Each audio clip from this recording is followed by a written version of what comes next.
The state of California is setting themselves up to completely squash any challenge to gun rights laws. It's crazy. I mean, it's not that crazy because we know that Newsom, Bonta, all the other lizard people, Democrats that run the state of California, they all hate guns. This is exactly what we expected them to do. Hello everyone, today we're talking about a lawsuit that is very important to me and likely many others in the state of California, challenging the ban on homemade firearms, and how if this challenge on this ban is unsuccessful, I could find myself in a whole lot of hot water. Today we're talking about how Defense Distributed and Second Amendment Foundation are teaming up to fight the ban on homemade firearms and CNC machines for the use of making a firearm in the state of California, as well as challenging a law that was signed in reaction to Texas, some sort of pseudo war between California and Texas that is going to limit your First Amendment rights by threatening to require the people who are wishing to get our gun rights back. If we fail in any way at all, we would have to potentially pay the legal fees for the state of California. So not only do we pay taxes so that these lizard people can pass laws infringing our rights, if we want to get our rights back, we have to pay organizations and lawyers to fight for our rights. Then our tax dollars are paying for the state of California to defend those laws. Then if we lose at all in any way or are not completely 1000% successful, we would have to reimburse, as the plaintiffs of the lawsuit, reimburse the state of California for their legal fees. That is a whole lot going on. I'm very thankful that there is a challenge against both of these laws. Let's talk about it, but before we do, I do want to say thank you to everyone that supports this channel. Use any of the links down in the description. If you're looking for pre-workout or any sort of workout supplements, check that out. GorillaMind.com. Use code Reno, saves you 10%.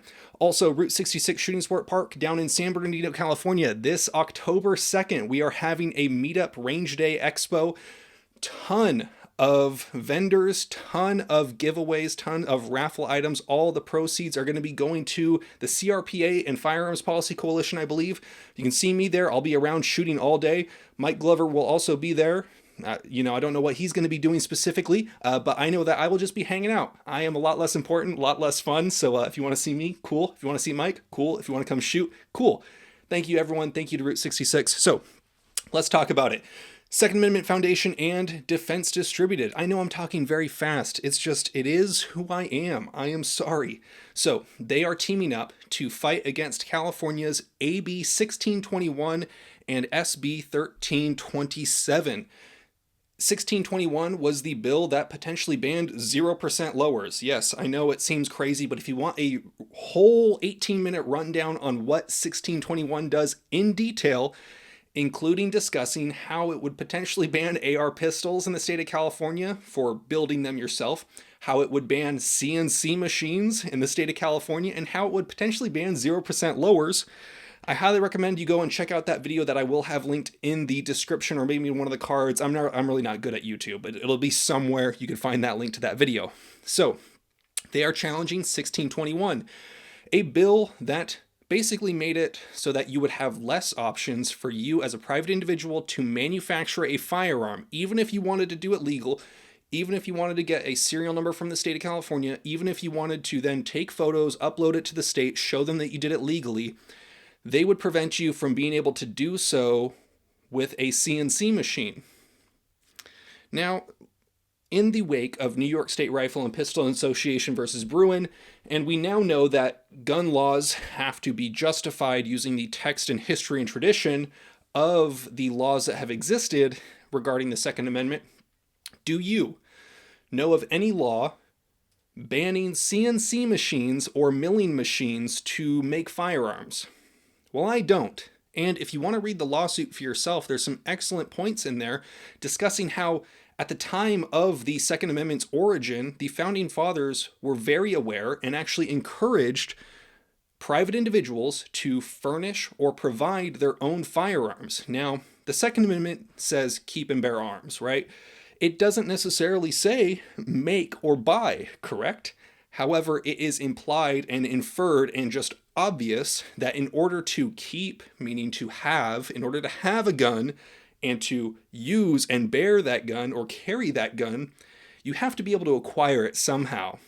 And what is more of an individual right than an individual manufacturing a firearm for their own individual use? I don't know. The Second Amendment Foundation lawyers and legal team does an excellent job of explaining the history of guns and self-manufacturing of firearms and how it was very important at the time that the Second Amendment was written. It also goes on to state how CNC machines and milling machines in general, milling machines more specifically, not computers obviously, but milling machines and that technology has been around for a long time, and it's simply the computers automating some of the process that you code in and that you dictate, doing it for you. That's mainly the big change here. This is specifically targeting the Ghost Gunner 3. Defense Distributed, the manufacturer of the Ghost Gunner 3, is based out of Texas. And now you might be thinking, well, how can someone in Texas sue the state of California? Well, the lawsuit, it does address how they do have standing and that they do feel that they have standing because they would be directly affected of being able to sell it. Now, me personally, as a owner of a Ghost Gunner 3, this law is very concerning to me because I would have just days at this point to destroy, get rid of, give it to police, or sell it out of state, something, if I wanted to maintain compliance with the law. However, it's all under the assumption that the primary use of it is to make a firearm. It's a CNC machine that can do anything. What is the primary purpose of a hammer? Hammering? The primary purpose of a CNC machine is to machine things. Whether it's called the Ghost Gunner or not, the primary purpose can be a lot of things, including serializing or engraving for artistic purposes, anything. There's a lot of uses with this CNC machine that aren't necessarily related to firearms, and as I currently have no plans to manufacture any firearm with it because it would be illegal to do so, its primary purpose is not and cannot be for me to manufacture a firearm. So I don't know. It gets kind of complicated how you want to argue that one.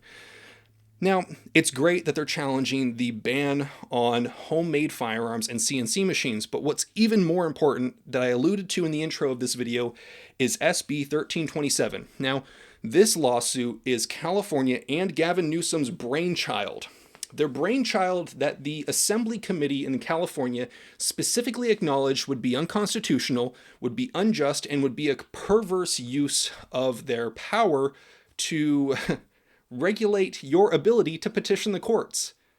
Your First Amendment rights include your ability to and your right to challenge the courts to maintain or take back your rights.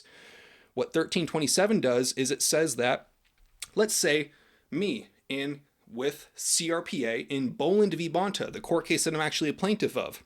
Let's say in our challenge against the state handgun roster, we made a list of claims, things that we say, hey, this is wrong. We want these rights back. Let's say 9 out of 10 things, or that's just an example. I'm not saying there's 9 things that we're asking for. Let's say 9 out of 10 things that we argue are proven to be correct, and we get injunctive relief, and we're successful in the merits of the case. But one of those things, the courts don't rule in our favor, and they determine that the prevailing party in this case is the state. Well, the state of California would be able to seek all of the legal fees that they spent fighting and trying to defend those laws, even if we managed to be completely successful, except for just one little part. The state of California is setting themselves up to completely squash any challenge to gun rights laws. It's crazy. I mean, it's not that crazy because we know that Newsom, Bonta, all the other lizard people, Democrats that run the state of California, they all hate guns. This is exactly what we expected them to do. The Firearms Policy Coalition was even aware that this would happen when Texas was enacting their laws over there about the heartbeat ban. FPC said that other states like California would respond to this by using this language and arguments to ban guns. And that's exactly what's happening in the state of California. They're trying to discourage people from fighting any gun law because they could potentially be responsible to pay the state of California even if they're mostly successful in their court case. I'm very thankful that the Second Amendment Foundation and Defendants Distributed are suing the state of California. I'm going to have a link to the Second Amendment Foundation's website down below where you can donate and support. You guys know the drill. Have fun, be safe, stay dangerous. Peace.